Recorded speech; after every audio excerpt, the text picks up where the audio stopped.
every company. Don't compare Amazon to freaking eBay though, because that's a whole different beast. That's a beast of burden, dude. eBay.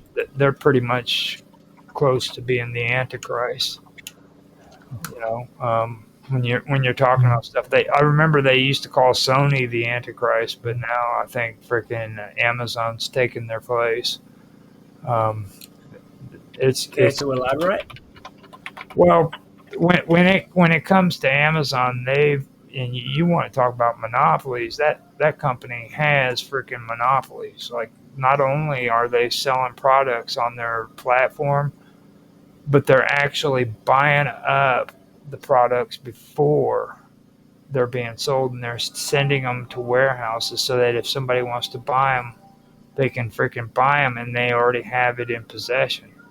Um, and then they have people who are working for freaking Amazon who are going on competitors' websites like YouTube, or not YouTube, but eBay and all of these other sites, and they're buying up cheap products so that freaking they can prevent freaking people from buying it at that price, so they can buy it, put it in these warehouses, and make their own prices. But on the other side of the coin, you get eBay also has allowed for warehouses and new old stock merchants to be able to sell products at a much more cheaper price. Right. And it is more convenient to them now. You know, like people know that whenever they buy it from, which I'm not trying to advertise for them in any way or form, but it is true. Like, when you go to buy merchandise from there, you don't have to deal with that other person. Usually, it's usually already owned by, or it's in their possession already. So. Well, not all the time. After all, we get a lot of drop shippers on eBay and Amazon. Don't actually have any stock themselves. They would just they just act as middlemen. You see, the tricky thing and the most devious thing about Amazon is their websites. It's not really they're buying and selling products. They have websites too that are set up separately on their freaking on their network, and like people can go in there and sell shit, and you would honestly think that it was coming from Amazon, but in reality it isn't. Yeah, the drop shipping sort of thing. Yeah. Also, Amazon has done this trick with using their Prime mechanism, and by forcing people to pay for, or either pay an overinflated price or pay for shipping directly, usually shipping directly when they make the order, or if they have a Prime account, that payment is where it gets sort of merged into the Prime sort of payment, doesn't it? So Prime is subsidizing. Right. Now, what do you guys think about the whole Zuckerberg Peter Thiel connection? You guys, you know who Peter Thiel is? Peter Phil and Peter. No. So here we go. When Zuckerberg dropped out of Harvard, he and other co-founders moved to Palo Alto, right? Yeah. Palo Alto is well known for its military industrial complex connections. That's where he met Peter Thiel, who is actually the startup, the investor of Facebook, PayPal, Palantir, and basically Palantir. Do you know about that company? They're the ones that are like heavily invested in the United States intelligence community, AI, military platforms, and they've got what, like $2.8 billion revenue per year as of last year. Huge military company. Okay. Now, what are they doing on investing in social media? You Well, know what I mean? this goes back to what I was saying, that Mark has such an issue with me against about DARPA and ARPA. This goes all the way back. They've always had a connection between freaking deep state, the internet, and video games. Okay? And it's never changed. It's always been that way. So whenever I mention this to people, they should have no problem with accepting that, because it is the truth. It's historically recorded. There's no secret files hidden away from anybody. They can look it up and find out for themselves.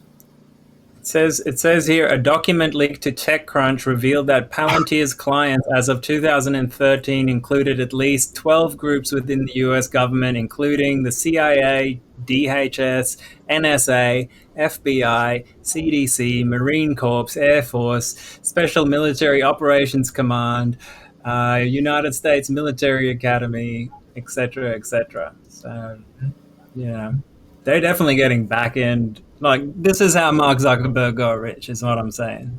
Well, not cat memes on Facebook. You'll have to provide evidence for that. So I question that one. He questions my stuff too. All right. Well, let's see. He questions my stuff too.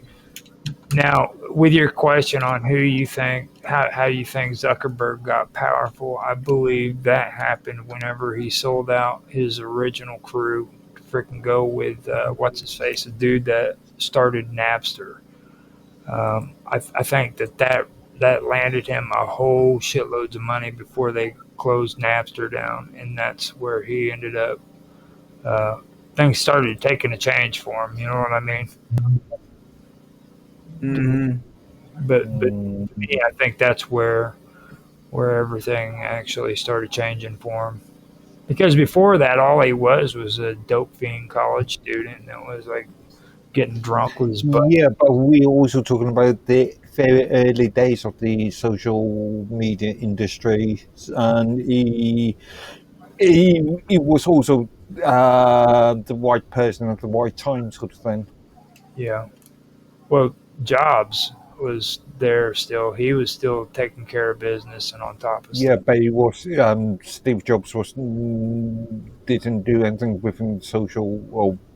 Well, they didn't really. I mean, they had MySpace, but you know what I mean.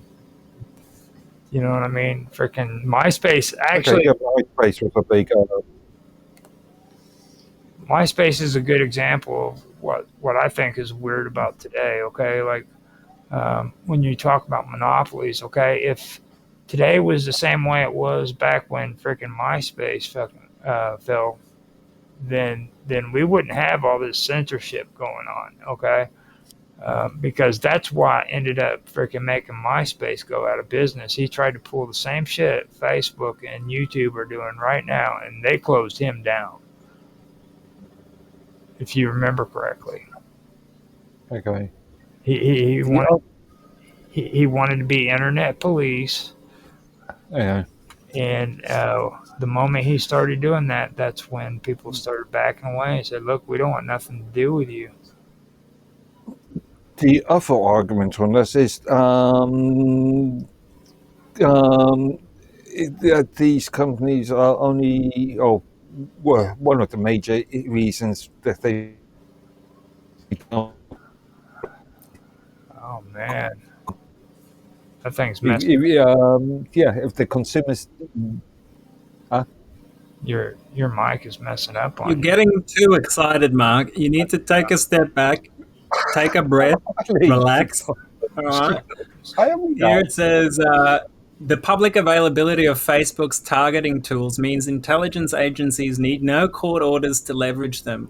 Foreign intelligence services can use them to track and surveil on foreign soil, and even local law enforcement agencies can use them with few restrictions.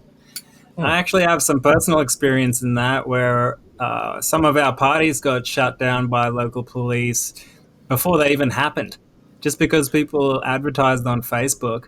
They knew exactly where it was going to be, and they squashed it before it even happened. That's not the issue of Facebook.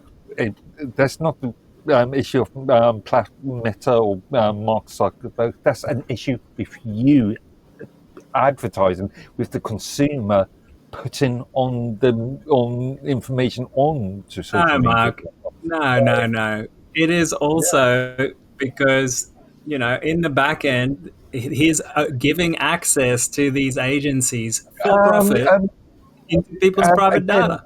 Again, this isn't private data. If you are publishing stuff on a social media platform, then it's a public.